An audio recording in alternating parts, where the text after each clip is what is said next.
മഹാനായ പ്രവാചകൻ നബി മുഹമ്മദ് മുസ്തഫ സല്ലല്ലാഹു അലൈഹി വസല്ലമ തങ്ങൾ അല്ലാഹുവിന്റെ പ്രവാചകൻ പറയുകയാണ് വഅക്സറു ശുഹദാഇ അസ്ഹാബുൽ ഫുർസി ഖാല നബിയുനാ റസൂലുള്ളാഹി സല്ലല്ലാഹു അലൈഹി വസല്ലമ തങ്ങൾ പറയുകയാണ് എൻ്റെ സമുദായത്തിലെ ഏറ്റവും കൂടുതൽ ഷഹീദുകൾ ആരെന്നറിയോ? യുദ്ധക്കളത്തിൽ ബദറിൽ പോയി ഷഹീദായവർ മാത്രമല്ല, ഉഹദിൽ പോയവരല്ല, ഹന്തക്കിലും ഖൈബറിലും തബൂക്കിലും പോയവരല്ല. അല്ലാഹുവിന്റെ പ്രവാചകൻ പറയുന്നു എന്റെ സമുദായത്തിൽ അധികം ശുഹദാക്കളും വിരിപ്പിൽ കടന്ന് മരിച്ചവരാണെന്ന് ആദരവായ പ്രവാചകൻ നബി മുഹമ്മദ് മുസ്തഫ സല്ലല്ലാഹു അലൈഹി വസല്ലമ തങ്ങൾ പറയുന്നു എന്റെ സമുദായത്തിലെ ഏറ്റവും കൂടുതൽ ഷഹീദ് അവർ യുദ്ധത്തിന് പോയിട്ടില്ല, അവർ വാള് കൈകൊണ്ട് പോലും എടുത്തിട്ടില്ല. അവര് വാളെടുത്തവരോ പരിചയെടുത്തവരോ കുതിരപ്പുറത്ത് ശത്രുവിന്റെ മുന്നിലേക്ക് പോയവരോ അല്ല. തന്റെ വീടിന്റെ അകത്ത് വിരിപ്പിന്റെ അകത്ത് കിടന്നു മരിച്ച ഒരുപാട് ശുഹദാക്കൾ ഉണ്ടെന്ന് ആദരവായ പ്രവാചകൻ നബി മുഹമ്മദ് മുസ്തഫ ആദരവായ പ്രവാചകൻ നബി മുഹമ്മദ് മുസ്തഫ സല്ലല്ലാഹു അലൈഹി വസല്ലമ തങ്ങൾ പറയുമ്പോൾ അല്ലാഹു ആ കൂട്ടത്തിൽ നമ്മളെ പെടുത്തുമാറാകട്ടെ. അല്ലാഹു ശുഹദാഇന്റെ പ്രതിഫലം കിട്ടുന്ന മരണം അല്ലാഹു നൽകി അനുഗ്രഹിക്കുമാറാകട്ടെ. അതിനാ വെള്ളിയാഴ്ച രാവിലെ മരിക്കാൻ, വെള്ളിയാഴ്ച രാവിലോ പകലിലോ മരിക്കാൻ ദുആ ചെയ്യുന്നത് എന്തിനു വേണ്ടിയാണ്? ഷഹീദിന്റെ കൂലി കിട്ടിയിട്ട് മരിക്കാനാ. മുത്തുനബി പറഞ്ഞല്ലോ ഏതെങ്കിലും ഒരു മനുഷ്യൻ 20 പ്രാവശ്യം ഞാൻ മരിച്ചു പോകുമല്ലോ, ഞാൻ മരിച്ചു പോകുമല്ലോ, ഒരു ദിവസം 20 പ്രാവശ്യം ഞാൻ മരിച്ചു പോകുമെന്ന് ഏതെങ്കിലും ഒരു മനുഷ്യൻ മരണത്തെ ഓർക്കുന്നുണ്ടോ? അവർ നാളെ ശുഹദാക്കളുടെ കൂടെയാണെന്ന് നബി മുഹമ്മദ് മുസ്തഫ സല്ലല്ലാഹു അലൈഹി വസല്ലമ തങ്ങൾ പറയുമ്പോൾ എന്റെ പ്രിയമുള്ളവരെ, വിരിപ്പിൽ കിടന്നു മരിച്ചിട്ട് ഷഹീദിന്റെ കൂലി കിട്ടുന്ന ഒരുപാട് മരണങ്ങൾ നമുക്കറിയുമല്ലോ. എന്റെ പ്രിയപ്പെട്ടവരെ, ഞാനും നിങ്ങളും ഇന്ന് മദീനത്ത് പോയാൽ അല്ലാഹുവിന്റെ പ്രവാചകന്റെ മദീനയിലേക്ക് മുത്തുനബിയുടെ റൗള ശരീഫിന്റെ ചാരത്ത് ചെല്ലുമ്പോ ആ റൗളക്കകത്ത് അല്ലാഹുവിന്റെ റസൂലിന്റെ കാലിന്റെ ഭാഗത്ത് 2 സ്വഹാബികൾ കിടക്കുന്നുണ്ട്. മഹാനായ സയ്യിദുനാ അബൂബക്കർ സിദ്ദീഖ് റളിയല്ലാഹു തആല അൻഹു. രണ്ടാമതൊരാളുണ്ട് മഹാനായ സയ്യിദുനാ ഉമർ ഇബ്നുൽ ഖത്താബ് റളിയല്ലാഹു തആല അൻഹു. അല്ലാഹുവിന്റെ പ്രവാചകന്റെ കാലിന്റെ ചുവട്ടിൽ കിടക്കുന്ന സ്വഹാബി ആരാ? ഉമറാരാ? അല്ലാഹുവിന്റെ റസൂലിന്റെ തലയെടുക്കാൻ പോയവനാ. മുത്തുനബിയുടെ തലയെടുക്കാൻ പോയ ഉമർ അല്ലാഹുവിന്റെ റസൂലിന്റെ കാൽ ചുവട്ടിൽ ഒരു ഇടം കിട്ടിയത് എങ്ങനെയെന്നറിയോ? അല്ലാഹുവേ, അതാ ഉമർ ഇബ്നുൽ ഖത്താബ് റളിയല്ലാഹു തആല അൻഹു ആയിഷ ബീബി റളിയല്ലാഹു തആല അൻഹയോട് ചോദിക്കുമായിരുന്നു, മുത്തുനബിയുടെ ഖബറിന്റെ ചരത്ത് എനിക്കൊരൽപ്പം സ്ഥലം തരുമോ ആയിഷ? ഉമ്മഹാത്തുൽ മുഅ്മിനീനോട് ചോദിക്കുമായിരുന്നു, ജീവിച്ചിരിക്കുമ്പോ ചോദിക്കുമായിരുന്നു. എന്നിട്ട് തന്റെ പ്രിയപ്പെട്ട മകനോട് പറഞ്ഞതെന്തെന്നറിയോ? ഞാൻ മരിച്ചിട്ട് എന്റെ മയ്യത്ത് ഖബറടക്കാൻ കൊണ്ടുപോകുമ്പോ റളിയല്ലാഹു തആല അൻഹു ഖലീഫയാണ്. അല്ലാഹുവിന്റെ റസൂൽ സല്ലല്ലാഹു അലൈഹി വസല്ലം തങ്ങളുടെ ഭാര്യയായ ആയിഷ ബീബി റളിയല്ലാഹു തആല അൻഹയോട് ചോദിച്ചു, ഒരു 6 അടി മണ്ണ് എനിക്ക് തരുവോ? മുത്തുനബിയുടെ ഖബറിന്റെ ചാരത്ത് ഒരു 6 അടി മണ്ണ് തരുവോ? ആയിഷ ബീവിയോട് ജീവിച്ചിരുന്നപ്പോ ചോദിച്ചു. എന്നിട്ട് മരിക്കുന്നതിന് മുമ്പ് മകനോട് പറഞ്ഞു, ഞാൻ ഖലീഫയാ. ജീവിച്ചിരിക്കുന്ന സമയത്ത് ചോദിച്ചപ്പോ ചിലപ്പോ എന്താ ഖലീഫയായതുകൊണ്ട് അടക്കിക്കോ എന്ന് പറഞ്ഞതാ. എന്നാൽ എന്റെ മയ്യത്ത് ഖബറടക്കാൻ കൊണ്ടുപോകുമ്പോ ആയിഷ ബീബി റളിയല്ലാഹു തആല അൻഹയോട് ചോദിക്കണം ഖബറടക്കാനുള്ള അനുവാദം. സമ്മതിച്ചാൽ അവിടെ അടക്കണം, ഇല്ലെങ്കിൽ ജന്നത്തിൽ ബഖീൽ കൊണ്ടുപോകണം. മഹാനായ ഉമർ ഇബ്നുൽ ഖത്താബ് റളിയല്ലാഹു തആല അൻഹു അല്ലാഹുവിന്റെ പരിശുദ്ധമായ കഅബാലയത്തിൽ പോയി ഹജ്ജ് ചെയ്തു. എന്നിട്ട് തിരിക്കുക. ആ കഅബാലയത്തിൽ നിന്ന് പിരിയുന്ന സമയം കഅബാലയത്തിന്റെ മുറ്റത്ത് നിന്നുകൊണ്ട് ഉമർ ഇബ്നുൽ ഖത്താബ് റളിയല്ലാഹു തആല അൻഹു ദുആ ചെയ്യുകയാണ്, അല്ലാഹുമ്മ ർസുഖ്ന ഷഹാദ ബിബലദി നബിയിക. ഈ ദുആ കേട്ടപ്പോഴാണ് സ്വഹാബികൾ അത്ഭുതപ്പെട്ടു പോയത്. ഉമർ ഇബ്നുൽ ഖത്താബ് റളിയല്ലാഹു തആല അൻഹു അല്ലാഹുവിന്റെ പ്രവാചകന്റെ സ്വഹാബി ഉണ്ടല്ലോ, കഅബാലയത്തിന്റെ മുറ്റത്ത് നിന്നിട്ട് അല്ലാഹുവോട് ചോദിക്കുകയാണ്, പടച്ചവനെ, എനിക്ക് ഷഹീദായി മരിക്കണം തമ്പുരാന്, എനിക്ക് ഷഹീദായി മരിക്കണം തമ്പുരാന്. എവിടെയെങ്കിലും വെച്ച് മരിച്ചാ പോരാ, ബിബലദി നബിയിക, അല്ലാഹുവിന്റെ പ്രവാചകന്റെ മദീനത്ത് കിടന്നിട്ട് എനിക്ക് ഷഹീദാകണം തമ്പുരാന്. കേട്ടവർ അത്ഭുതപ്പെടുകയാണ്. കാരണം നടക്കാൻ സാധ്യതയില്ലാത്ത കാര്യം ഷഹീദാകണം. എവിടെ കിടന്ന്? മദീനയിൽ കിടന്ന്. എന്റെ പ്രിയപ്പെട്ടവരെ, ഹറമിൽ യുദ്ധം ചെയ്യാൻ പാടില്ലല്ലോ. പിന്നെ എങ്ങനെയാ മദീനത്ത് കിടന്ന് ഷഹീദാവുക? ഉമർ ഇബ്നുൽ ഖത്താബ് റളിയല്ലാഹു തആല അൻഹുവിന്റെ ദുആ അങ്ങനെ. എന്നിട്ടും എന്റെ പ്രിയമുള്ള സഹോദരങ്ങളെ, എന്റെ പ്രിയപ്പെട്ടവരെ, മഹാനായ നബി മുഹമ്മദ് മുസ്തഫ സല്ലല്ലാഹു അലൈഹി വസല്ലമ തങ്ങളുടെ റൗളാ ശരീഫിനെ കാണാൻ ചെന്നാൽ പടച്ചവനെ വല്ലാതെ കെട്ടിയടച്ചു വെച്ചിരിക്കുകയാണ്. നമുക്കൊന്ന് ചെറുതായിട്ട് ഇങ്ങനെ ഒന്ന് നോക്കാനല്ലേ കഴിയൂ. അവിടെ നിന്നുകൊണ്ട് പടച്ചവനെ സമാധാനത്തോടെ ഒരു യാസീൻ ഓതി ദുആ ചെയ്യാൻ നമ്മളെ കൊണ്ട് കഴിയില്ല. ഒന്ന് കൈയുയർത്താൻ പോലും സമ്മതിക്കാതെ പെട്ടെന്ന് സലാം പറഞ്ഞിട്ട് നമ്മളെ പെട്ടെന്ന് ആട്ടിയിറക്കുമ്പോ എന്റെ പ്രിയമുള്ള സഹോദരങ്ങളെ, ഇന്ന് അടച്ചിട്ടിരിക്കുകയാണ്. അത് 4 ഭാഗവും കെട്ടിയടച്ചിരിക്കുകയാണ്. എങ്കിൽ എന്റെ കെട്ടിയടക്കാനുള്ള കാരണം എന്തെന്നറിയുമോ? എന്റെ പ്രിയമുള്ള സഹോദരങ്ങളെ, റസൂലുള്ളാഹി തങ്ങള്, മഹാനായ അബൂബക്കർ തങ്ങള്, ഉമർ ഇബ്നുൽ ഖത്താബ് റളിയല്ലാഹു തആല അൻഹു അവിടെ ഇങ്ങനെ തുറന്നു കിടക്കുകയായിരുന്നു. അത് കെട്ടിയടക്കുന്നതിനൊരു ചരിത്രമുണ്ട്. അല്ലാഹുവേ, മഹാനായ ഉമർ ഇബ്നു അബ്ദുൽ അസീസ് റളിയല്ലാഹു തആല അൻഹു, രണ്ടാമത്തെ ഉമർ എന്ന ചരിത്രം പറഞ്ഞ ഉമർ ഇബ്നു അബ്ദുൽ അസീസ് തങ്ങളുടെ കാലഘട്ടത്തിൽ അല്ലാഹുവിന്റെ പ്രവാചകന്റെ റൗളാ ശരീഫിന്റെ ചാരത്തിൽ ഒരു ജൂതനായ മനുഷ്യനുണ്ടല്ലോ. അവിടെ നിന്ന് ചരിത്രം പറയുകയാ, ഒരു ജൂതനായ മനുഷ്യൻ. കണ്ടാ വലിയ ആലിമിനെ പോലെ താടിയൊക്കെ ഉണ്ടല്ലോ. അവർക്കൊക്കെ കണ്ടിട്ടുള്ളവർക്കറിയാം. അവരെ അവസ്ഥ കണ്ടാ ഉസ്താദന്മാരെ പോലൊക്കെ നല്ല താടിയും തൊപ്പിയൊക്കെ വെച്ച് നടക്കുന്ന ഈ ഇസ്രായേലിലൊക്കെ പോയിട്ടുള്ളവർക്ക് ഞാൻ പോയി കണ്ടിട്ടുണ്ട്. അള്ളാഹു നമുക്ക് ബൈത്തുൽ മുഖദ്ദസ് സിയാറത്ത് ചെയ്യാൻ ഭാഗ്യം നൽകുമാറാകട്ടെ. അള്ളാഹു ഭാഗ്യം നൽകുമാറാകട്ടെ. അള്ളാഹ് പോണോന്ന് പറഞ്ഞ സ്ഥലവാ, മുത്തുനബി പോണോന്ന് പറഞ്ഞ 3 പള്ളികൾ, 3 ഭവനങ്ങൾ. ഒന്ന് പരിശുദ്ധ കഅബാലയം, 2 മസ്ജിദുൽ നബവി, 3 ബൈത്തുൽ മുഖദ്ദസ്. അള്ളാഹു ഈ 3 പള്ളികളും സിയാറത്ത് ചെയ്യാൻ ഭാഗ്യം നൽകുമാറാകട്ടെ.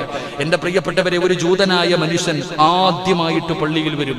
ഒന്നാമത് പള്ളിയിൽ വരുന്ന ഈ മനുഷ്യൻ വന്നു കഴിഞ്ഞാൽ റസൂലുള്ളാഹി സ്വല്ലല്ലാഹു അലൈഹി വസല്ലമ തങ്ങളുടെ ഖബറിന്റെ ചാരത്ത് വന്നിട്ട് ആ റൗളയുടെ ചാരത്തായിരിക്കാം.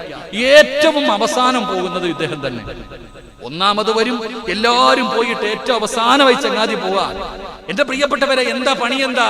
എല്ലാവരും പോയി കഴിയുമ്പോ എന്റെ പ്രിയപ്പെട്ട സഹോദരങ്ങളെ, പ്രവാചകൻ സല്ലല്ലാഹു അലൈഹി വസല്ലമ തങ്ങളുടെ ഖബറിന്റെ ചാരത്തിരുന്നിട്ട് മണ്ണ് വാരിയിട, കുഴിയെടുക്ക.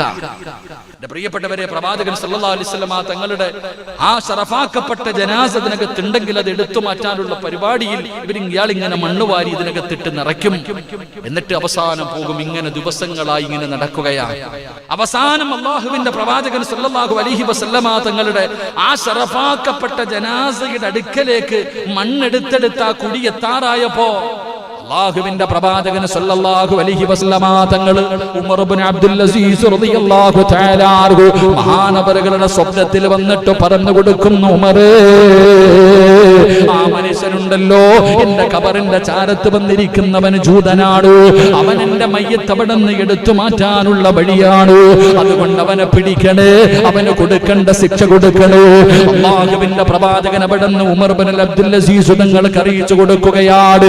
പിറ്റേ ദിവസം രാവിലെ ഓർഡറിട്ടു, ആ മനുഷ്യനെ അവിടെ നിന്ന് പിടിച്ചു. അവന് കൊടുക്കേണ്ട അവസാനം ആ മനുഷ്യന് കൊടുക്കേണ്ട ശിക്ഷ കൊടുക്കുകയാണ്. അങ്ങനെ എല്ലാവരും തീരുമാനിച്ചു, ഇത് കെട്ടിയടക്കണം. അങ്ങനെയാണ് മുത്തുനബിയുടെ റൗള എവിടെ നിന്ന് കെട്ടിയടക്കാൻ തീരുമാനിച്ചു. എന്റെ പ്രിയപ്പെട്ട സഹോദരങ്ങളെ, അങ്ങനെ അല്ലാഹുവിന്റെ പ്രവാചകൻ സല്ലല്ലാഹു അലൈഹി വസല്ലമ തങ്ങളുടെ റൗള ശരീഫ് അവിടെ നിന്ന് കെട്ടിയടക്കാൻ അവിടെ നിന്ന് പടച്ചവനെ കുഴിയെടുക്കുമല്ലോ. 4 ഭാഗം കെട്ടുന്നതിന് വേണ്ടി അവിടെ നിന്ന് കുഴിയെടുത്തു. അങ്ങനെ കുഴിയെടുത്തുകൊണ്ടിരിക്കുമ്പോ ഒരു സ്ഥലത്ത് നിന്ന് രക്തം ഇങ്ങനെ വരികയാ, പടച്ചവനെ പണി നിർത്തി. അവിടെ നിന്ന് നോക്കുമ്പോ ഒരു കാല് കാണുകയാണ്, ഒരു ജനാസയുടെ കാല് കാണുകയാണ്. ആരുടേതാണെന്നറിയില്ല. അല്ലാഹുവിന്റെ പ്രവാചകൻ അവിടെ കിടപ്പുണ്ട്, അബൂബക്കർ തങ്ങൾ അവിടെ കിടപ്പുണ്ട്, ഉമർ ഇബ്നുൽ ഖത്താബ് തങ്ങൾ കിടപ്പുണ്ട്. പടച്ചവനെ, ആ ഇതാരുടെ കാലാണെന്നറിയുന്നില്ല.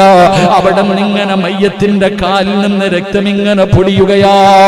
പഠിച്ചവനെ എല്ലാവർക്കും വല്ലാത്ത അത്ഭുതമായി. ഇതാരുടെ കാലാണെന്നറിയണമല്ലോ, ഇതാരുടെ കാലാണെന്നറിയണമല്ലോ. എന്റെ പ്രിയപ്പെട്ടവരെ, അന്ന് ജീവിച്ചിരുന്ന സ്വഹാബിയാണ് സുഫിയാൻ സൗരി റളിയല്ലാഹു തആല അൻഹു. അന്ന് മദീനത്തുണ്ടായിരുന്ന സ്വഹാബിയാണ്, അന്ന് മദീനത്തുണ്ടായിരുന്ന സ്വഹാബിയ. എല്ലാവരും കൂടെ സുഫിയാൻ സൗരി റളിയല്ലാഹു തആല അൻഹുവിന്റെ മുന്നിൽ ചെന്നു. എന്നിട്ട് അവിടെ നിന്ന് സംഭവം പറഞ്ഞു കൊടുത്തു. മഹാനവറുകൾ അവിടെ നിന്ന് കടന്നു വരികയാ. ഇതാരുടെ കാലാണെന്നറിയണമല്ലോ, ഈ രക്തം എവിടെ നിന്നാണ് വരുന്നതെന്നറിയണമല്ലോ. അവിടെ വന്നിട്ട് മണ്ണങ്ങോട്ട് മാറ്റുകയാണ്, അവിടെ വന്നിട്ട് മണ്ണങ്ങോട്ട് മാറ്റുകയാണ്. പടച്ചവനെ നോക്കുമ്പോ ആ കബറടക്കിയിരിക്കുന്ന മയ്യത്തിന്റെ കാലിൽ നിന്നാണ് രക്തം ഇങ്ങനെ വരുന്നത്. മഹാനായ സുഫിയാൻ സൗരി റളിയല്ലാഹു തആല അൻഹു ആ കാലിങ്ങനെ പിടിച്ചു നോക്കുകയാണ്. ഇതാരുടെ കാലാണ് റബ്ബേ, ഇതാരുടെ കാലാണ് റബ്ബേ. അവിടെ നിന്ന് കാലിങ്ങനെ പിടിച്ചു നോക്കുമ്പോ സുഫിയാൻ സൗരി റളിയല്ലാഹു തആല അൻഹു അവിടെ നിന്ന് പറഞ്ഞു, തിൽക റുജുലി ഉമർ ഇബ്നുൽ ഖത്താബ്. ഈ കാലാരുടെ കാലെന്നറിയുമോ? ഈ കിടക്കുന്ന രക്തമൊലിക്കുന്ന കാലാരുടെ കാലെന്നറിയുമോ? രണ്ടാമത്തെ ഖലീഫയായ മഹാനായ സയ്യിദുനാ ഉമർ ഇബ്നുൽ ഖത്താബ് റളിയല്ലാഹു തആല അൻഹു. ഉമർ തങ്ങളുടെ കാലിൽ നിന്നാണ് രക്തമൊലിക്കുന്നത്. ഏകദേശം 70 കൊല്ലം കഴിഞ്ഞു. 70 വർഷം കഴിഞ്ഞിട്ട് അല്ലാഹുവിന്റെ റസൂലിന്റെ കാലിന്റെ ഭാഗത്ത് കിടക്കുന്ന ഉമർ ഇബ്നുൽ ഖത്താബ് റളിയല്ലാഹു തആല അൻഹു മുത്തുനബിയുടെ തല കൊയ്യാൻ പോയ ഉമർ, മുത്തുനബിയുടെ തല കൊയ്യാൻ പോയ ഉമർ ജീവിച്ചിരുന്നപ്പോ പടച്ചറപ്പേ ഒരുപാട് പെൺമക്കളെ ജീവനോടെ കുടിച്ചു മൂടിയ സ്വഹാബി. ഒരുപാട് പേരെ പടച്ചവരെ കൊച്ചു കുട്ടികളോട് ഭക്ഷണം കഴിക്കാതെ മടിക്കുന്ന കുട്ടികളോട് പറയും ഉമർ വരുന്നെന്ന് പറഞ്ഞ പേടിച്ച് കുട്ടികൾ പോലും ഭക്ഷണം കഴിക്കുമായിരുന്നു. ഉമർ തങ്ങൾ ഒരിക്കൽ അല്ലാഹുവിന്റെ റസൂലിന്റെ മുന്നിലിരുന്ന് കരഞ്ഞുകൊണ്ട് പറഞ്ഞു, നബിയേ, നബിയേ, ഒരു ദിവസം ഞാൻ ജാഹിലിയ കാലഘട്ടത്തിൽ എന്റെ പ്രിയപ്പെട്ടവരെ ഉമർ തങ്ങൾ കള്ളു കുടിച്ചിട്ട് ഇങ്ങനെ ഇരിക്കുകയാണ്. ഉമർ തങ്ങൾ ഇങ്ങനെ കള്ളു കുടിച്ചിട്ട് കൂട്ടുകാരുടെ കൂടെ ഇരിക്കുമ്പോ അല്ലാഹുവേ, കൂട്ടുകാര് പരസ്പരം അങ്ങോട്ടും ഇങ്ങോട്ടും തർക്കിക്കുകയാണ്. എന്തേ കാരണമെന്നറിയോ? ഒരു ഗർഭിണിയായ പെണ്ണ് നടന്നു വന്നു, ഒരു ഗർഭിണിയായ പെണ്ണ് നടന്നു വന്നു. കൂട്ടുകാരിൽ ഒരുത്തം പറഞ്ഞു, ആ പെണ്ണിന്റെ വയറ്റിൽ കിടക്കുന്ന കുഞ്ഞ് ആണാണ്. മറ്റൊരുത്തം പറഞ്ഞു, ഇല്ല, പെണ്ണാണ്. രണ്ടുപേരും കൂടെ അഭിപ്രായ വ്യത്യാസം വന്നപ്പോ തന്റെ അരയിലിരുന്ന വാളെടുത്തിട്ട് ആ പെണ്ണിന്റെ വയറ് കുത്തി കീറിയിട്ട് അതിനകത്ത് കിടന്ന ബീജം, അതിനകത്ത് കിടന്ന കുഞ്ഞാണാണോ പെണ്ണാണോ എന്ന് നോക്കിയ മഹാനായ സയ്യിദുനാ ഉമർ ഇബ്നുൽ ഖത്താബ്. ജീവിച്ചിരുന്ന ഉമറുണ്ടല്ലോ, ആ ഉമർ തങ്ങളെ യുദ്ധത്തിൽ ഷഹീദായ സഹാബിയല്ല, ബദറിലല്ല ഷഹീദായത്, ഉഹദിലല്ല ഷഹീദായത്, അല്ലാഹുവേ ഒരു യുദ്ധത്തിലുമല്ല ഷഹീദായത്. പിന്നെ എങ്ങനെയാ ഉമർ അല്ലാഹുവിന്റെ റസൂലിന്റെ സ്വഹാബി എങ്ങനെയാ മരണപ്പെട്ടത്? അല്ലാഹുവിന്റെ പള്ളിക്കകത്ത് സുബഹി നമസ്കരിച്ചു കൊണ്ടിരുന്ന സമയത്താ, അല്ലാഹുവിന്റെ പള്ളിക്കകത്ത് സുബഹി നമസ്കരിച്ചു കൊണ്ടിരുന്ന സമയത്താണ് മഹാനായ സയ്യിദുനാ ഉമർ ഇബ്നുൽ ഖത്താബ് റളിയല്ലാഹു തആല അൻഹു അവിടുന്ന് ഷഹീദാകുന്നത്. എന്റെ പ്രിയപ്പെട്ടവരെ, നമസ്കരിച്ചു കൊണ്ടിരുന്നപ്പോ തന്റെ അടിവയറ്റിലേക്ക് കടാര കുത്തിയിറക്കുകയാണ്. അവസാനം അവിടുന്ന് പിടഞ്ഞു വീണു. തങ്ങളുടെ വായിലേക്ക് പാലെടുത്ത് ഒഴിച്ചു കൊടുക്കുമ്പോ വായിലൊടിച്ച പാല് അടിവയറ്റിലൂടെ വെളിയിലേക്ക് പോവുകയാണ്. അങ്ങനെ ഷഹീദായ സഹാബിയ ഉമർ തങ്ങൾ സഹാബത്തിനോട് ചോദിച്ചു, സഹാബ, എന്നെ കുത്തിയത് മുസ്ലിമാണോ സഹാബ? അവിടെന്ന് ചോദിച്ചു, എന്നെ കുത്തിയത് മുസ്ലിമാണോ? അല്ല. അൽഹംദുലില്ലാഹ്, അൽഹംദുലില്ലാഹ്. എന്റെ പ്രിയപ്പെട്ട സഹോദരങ്ങളെ, അങ്ങനെ ഷഹീദായ ഉമർ ഇബ്നുൽ ഖത്താബ് റളിയല്ലാഹു തആല അൻഹുവിന്റെ ആ കാലിൽ നിന്ന് ആ രക്തമൊലിച്ചത് എന്ന് ചരിത്രം പഠിപ്പിക്കുന്നു. അല്ലാഹു ഈമാൻ തരുമാറാകട്ടെ. ഇതേപ്പ വിശ്വസിക്കാൻ വല്ല മടിയുണ്ട?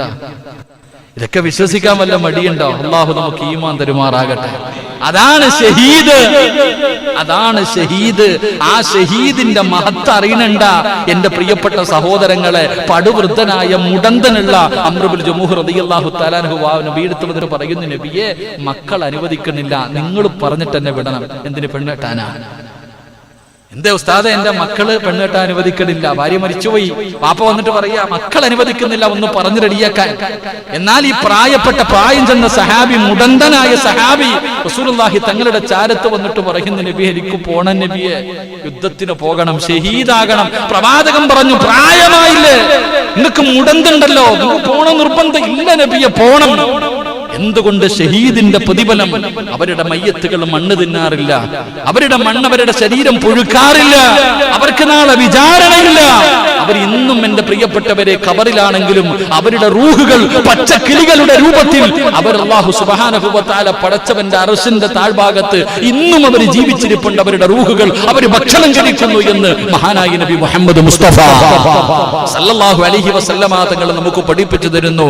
എന്റെ പ്രിയപ്പെട്ടവരെ, ശുഹദാക്കൾ അവരാ. അതുകൊണ്ടാണ് ആ മഹത്വം അറിയുന്നത് കൊണ്ടാണല്ലോ മഹാനായ പ്രവാചകൻ സല്ലല്ലാഹു അലൈഹി വസല്ലമ തങ്ങൾ, അല്ലാഹുവിന്റെ പ്രവാചകൻ നമുക്ക് ഉഹദിന്റെ രണാങ്കണത്തിൽ പോകുമ്പോ അവിടെ ഒരുപാട് സഹാബത്ത് കിടക്കുന്നുണ്ട്. മദീനത്ത് പോകുമ്പോ ഉഹദിന്റെ രണാങ്കണത്തിൽ നമ്മൾ പോകാറുണ്ട്. എന്റെ പ്രിയപ്പെട്ട സഹോദരങ്ങളെ, ആ കാണുന്ന ആ ഉഹദിന്റെ രണാങ്കണത്തിൽ ഷഹീദായവരെ കബറടക്കിയിരിക്കുന്ന അവിടെ കിടപ്പുണ്ട് മഹാനായ സയ്യിദുനാ മിസ്അബ് റളിയല്ലാഹു തആല അൻഹു. എന്റെ പ്രിയപ്പെട്ടവരെ, മിസ്അബ് റളിയല്ലാഹു തആല അൻഹുവിന്റെ ചരിത്രം നമുക്ക് എല്ലാവർക്കും അറിയുന്ന ചരിത്രമാണ്. അല്ലാഹുവിന്റെ പ്രവാചകൻ സല്ലല്ലാഹു അലൈഹി വസല്ലമ തങ്ങൾ മിസ്അബ് റളിയല്ലാഹു തആല അൻഹു ഇസ്ലാമിലേക്ക് കടന്നു വന്നു, അല്ലാഹുവിന്റെ ദീനിലേക്ക് കടന്നു വന്നു. മിസ്അബ് റളിയല്ലാഹു തആല അൻഹു മുസ്ലിമായി. അല്ലാഹുവിന്റെ പ്രവാചകൻ അവസാനം മിസ്അബ് തങ്ങളെ മദീനത്തേക്ക് പറഞ്ഞു വിട്ടു. ആദ്യം പോയത് മിസ്അബ് തങ്ങളാണ്. ആദ്യമായിട്ട് മിസ്അബ് റളിയല്ലാഹു തആല അൻഹുവാണ് മദീനത്തേക്ക് പോയത്. അവിടെ ചെന്നിട്ട് മിസ്അബ് റളിയല്ലാഹു തആല അൻഹു ഓരോ വീട്ടിലും പോയിട്ട് ഖുർആൻ പഠിപ്പിക്കും, ഓരോ വീട്ടിൽ പോയിട്ട് ഖുർആൻ പഠിപ്പിക്കും. എന്റെ പ്രിയപ്പെട്ടവരെ, അവർ അൻസാരിങ്ങളുടെ സ്വഭാവം ഉണ്ടാക്കിയെടുത്തത് മുഹാജിറുകൾ വരുമ്പോൾ എങ്ങനെയാണ് സ്വീകരിക്കേണ്ടത് എന്ന് എന്റെ പ്രിയപ്പെട്ട സഹോദരങ്ങളെ മദീനക്കാർക്ക് പഠിപ്പിച്ചു കൊടുത്തു മിസ്അബ് തങ്ങള്. അല്ലാഹുവിന്റെ പരിശുദ്ധമായ ഖുർആൻ ഓതാൻ പഠിപ്പിച്ചു. അങ്ങനെ സഹാബികൾ വരാൻ തുടങ്ങി, വന്നവരെ മുഴുവനും സ്വീകരിച്ചു. അവസാനമായിട്ട് മഹാനായ നബി മുഹമ്മദ് മുസ്തഫ സല്ലല്ലാഹു അലൈഹി വസല്ലമ തങ്ങളും അബൂബക്കർ സിദ്ദീഖ് തങ്ങള് അങ്ങനെ മക്കയിൽ നിന്ന് മദീനയിലേക്ക് ഹിജ്റ വന്നു. അല്ലാഹുവിന്റെ പ്രവാചകനെ കണ്ടപ്പോ മദീന നിവാസികൾക്ക് വല്ലാത്ത സന്തോഷമാണല്ലോ. പടച്ചവനെ അവരിങ്ങനെ സ്വീകരിക്കുകയാണ്. അല്ലാഹുവിന്റെ പ്രവാചകനെ സ്വീകരിച്ചു. എന്നിട്ട് എല്ലാവരുടെ മുന്നിൽ ഇരുന്നിട്ട് മുത്തുനബി അവിടെ നിന്ന് പ്രഭാഷണം നടത്തുകയാണ്. അല്ലാഹുവിന്റെ പ്രവാചകൻ അവിടെ നിന്ന് നസീഹത്ത് നടത്തുമ്പോ അല്ലാഹുവിന്റെ റസൂലിന്റെ കണ്ണുകൾ ഇങ്ങനെ തിരയുകയാണ്. ആരെയോ കാണാനിട്ട് തിരയുന്നത് പോലെ, ആരെയോ കാണാനിട്ട് തിരയുന്നത് പോലെ അല്ലാഹുവിന്റെ പ്രവാചകൻ തന്റെ മുന്നിലിരിക്കുന്ന ആ ജനങ്ങൾ സ്വഹാബത്തിന്റെ ഇടയിൽ അല്ലാഹുവിന്റെ റസൂൽ ഇങ്ങനെ നോക്കുകയാ. എന്നിട്ട് പ്രവാചകനെ കാണുന്നില്ല. അല്ലാഹുവിന്റെ റസൂൽ ചോദിച്ചു, മിസ്അബ് എവിടെ? എന്റെ മിസ്അബ് എവിടെ? അല്ലാഹുവിന്റെ പ്രവാചകൻ അവിടെ നിന്ന് ചോദിക്കുമ്പോ സ്വഹാബത്തിന്റെ ഇടയിൽ നിന്ന് എഴുന്നേറ്റ് പറയുന്നു, ലബ്ബൈക യാ റസൂലല്ലാഹ്, ഞാനിവിടെയുണ്ട് നബിയേ, ഞാനിവിടെയുണ്ട് നബിയേ. മിസ്അബ് തങ്ങൾ സ്വഹാബത്തിന്റെ ഇടയിൽ നിന്ന് എഴുന്നേറ്റ് നിന്ന് പറയുമ്പോ റസൂലുള്ളാഹിക്ക് തിരിച്ചറിയുന്നില്ല. മിസ്അബിന്റെ രൂപമൊക്കെ മാറിയിരിക്കുകയാണ്, മിസ്അബിന്റെ രൂപമൊക്കെ മാറിയിരിക്കുകയാണ്. അല്ലാഹുവിന്റെ പ്രവാചകൻ തന്റെ മുന്നിലിരിക്കുന്ന സ്വഹാബത്തിനോട് അവിടെ നിന്ന് കരഞ്ഞുകൊണ്ട് പറഞ്ഞു, സഹാബാ, ഞാൻ മിസ്അബിനെ ആദ്യമായിട്ട് കാണുന്ന രംഗം എങ്ങനെയെന്നറിയോ? അല്ലാഹുവിന്റെ പ്രവാചകൻ മിസ്അബ് റളിയല്ലാഹു തആല അൻഹു എഴുന്നേറ്റ് നിൽക്കുമ്പോ മിസ്അബിന്റെ അവസ്ഥ എന്തെന്നറിയോ? അല്ലാഹുവിന്റെ റസൂൽ അവിടെ നിന്ന് പറഞ്ഞു, ഞാൻ മിസ്അബിനെ ആദ്യമായിട്ട് കാണുന്നത് എങ്ങനെയെന്നറിയോ? ഞാൻ മിസ്അബിനെ മക്കയിൽ വെച്ച് ആദ്യമായിട്ട് കാണുന്നത് എങ്ങനെയെന്നറിയോ? വാപ്പാടെയും ഉമ്മാടെയും ഇടയില് സ്വർണത്തിന്റെ തളികയിലിരുന്ന് ഭക്ഷണം കഴിക്കുന്നതാ കണ്ടത്. മിസ്അബ് റളിയല്ലാഹു തആല അൻഹു അല്ലാഹുവിന്റെ പ്രവാചകൻ ആദ്യമായിട്ട് കാണുമ്പോ വാപ്പാടെയും ഉമ്മാടെയും ഇടയിലിരുന്നിട്ട് സ്വർണത്തിന്റെ പാത്രത്തിൽ ഭക്ഷണം കഴിക്കുകയാ, സ്വർണത്തിന്റെ പാത്രത്തിൽ ഭക്ഷണം കഴിക്കുകയാ. ആ മിസ്അബ് റളിയല്ലാഹു തആല അൻഹു മുത്തുനബിയുടെ ചാരത്ത് നിന്നതെങ്ങനെയെന്നറിയോ?